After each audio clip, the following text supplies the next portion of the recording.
1 million de vélos sont passés devant cette borne sur le Vieux-Port cette année. Record battu avec 15 jours d'avance par rapport à l'an dernier. 15 jours de gagnés et encore on a eu des travaux au printemps qui ont fait qu'on a certainement perdu les comptes. J'espère bien que l'année prochaine ce sera encore un peu plus tôt au mois d'août. La mobilité douce à La Rochelle, on le sait, ne date pas d'hier. C'est l'une des villes en France où l'on prend le plus son vélo. Seulement, parfois entre piétons, voitures, vélos, trottinettes, il peut y avoir de l'électricité dans l'air entre usagers. Ça arrive que les gens soient sur les pistes cyclables et tout, mais l'important c'est de rester aimable, je pense.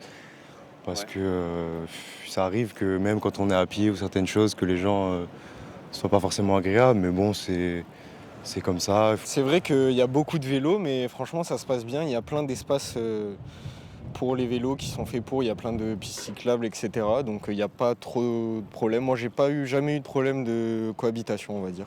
Avec cette affluence, la sécurité et le partage de l'espace public deviennent aujourd'hui un enjeu pour les collectivités.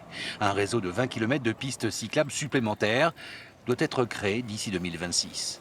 C'est un effort en fait qui doit véritablement être poussé. Je pense que plus que jamais, vous savez, certains regardaient avec un œil un peu circonspect cette volonté de développer le vélo à fond pour des raisons écologiques. Je pense qu'aujourd'hui maintenant c'est vraiment un outil économique pour le pouvoir d'achat. Ça coûte beaucoup moins cher de se déplacer à vélo que de se déplacer en voiture. D'autant que l'écomobilité ne se limite pas ici qu'au centre-ville. Toute l'agglomération rochelaise est concernée. 162 km d'itinéraires cyclables supplémentaires sont à réaliser dans ce secteur d'ici 2030.